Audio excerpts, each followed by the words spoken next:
We just finished streaming What We Left Behind, the documentary all about Deep Space Nine. This is all spoiler-free, but Cam, what was your first reaction coming out of what I think is one of the most unique documentary experiences that I've ever had personally on an emotional level and just from a cinematic appreciation level for myself?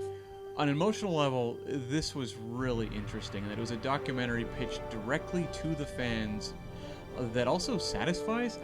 I can't imagine a fan walking away from this documentary being like, I'm not happy with this. You'd have to have zero heart, zero emotions in your soul. Or just be really, really, really hung up on, like, they didn't mention that episode. Yeah. Like, to me, it captures the spirit of DS9. It also really has a very strong understanding of what fans love about the show and why they keep coming back to it, and understands how to mine that sort of relationship between the show and the fan for just great documentary fodder. It's not a spoiler here. It's been well publicized that one of the big features of this was a kind of a writer's room session in which the writers were going to break a hypothetical Season 8 premiere. Cam, how did this work for you? I mean, it kind of struggled against our own writing sessions for future episodes of the original animated series. Sure.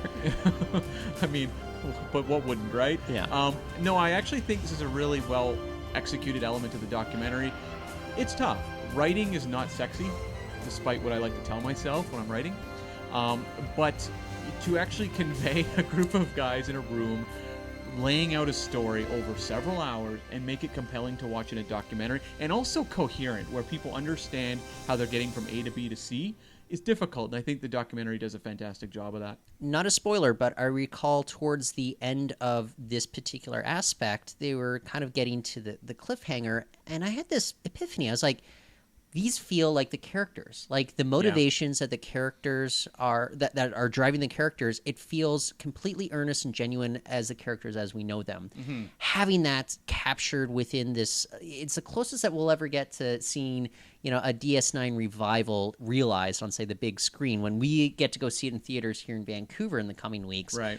This was just such a special thing and a feature that I can't see like other sorts of franchises endeavoring upon. You know, this is such a unique opportunity that we got. Do you think there's another Star Trek show where we could get it? What would be the closest one in your opinion? Because I say this, we already had like a film franchise for the original series. They got the animated spinoff as well. They've had continuing adventures. Same with TNG.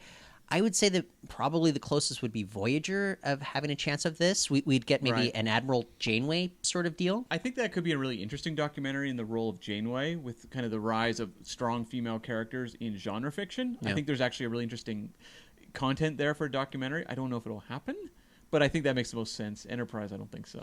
Maybe we can get a little personal as well, but one of the highlights, perhaps a highlight for us, is two of our friends that we've met at the Star Trek Las Vegas convention. We still keep in close contact with them. They were featured prominently in the fan confessional sections of this. We got to hear our friends just express their devotion to Deep Space Nine, and for me watching that, it was so surreal. And, you know, I joke, I call myself Iceman Orton quite a bit. But for me, he really liked, the X-Man character played by Sean Ashmore. Doesn't he have like an identical twin brother in real life? I think he might. Yeah. I don't know why I know that. So, not from Tiger Beat magazine. But for me, like that was an emotional experience for me. Just and it made it such a personal documentary in a way that I never knew would be possible. And this experience was just so incredibly unique. I don't see myself ever having a similar experience watching like a documentary from another Star Trek series ever again.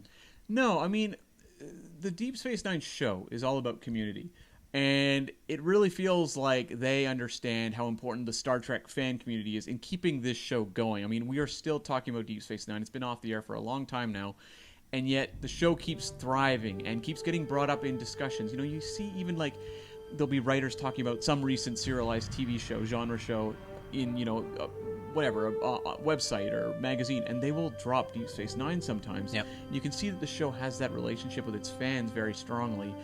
And I think this documentary really understands that in an interesting way and includes them. Like, yes, our friends that, we hang out with. But you know what? I think a lot of fans who go to conventions, who go to Vegas, are going to see familiar faces pop up throughout this thing, and it just kind of brings it home that I think for a lot of Star Trek fans, Deep Space Nine was their personal show. Right. TNG was popular. TOS was popular. It was never really your show.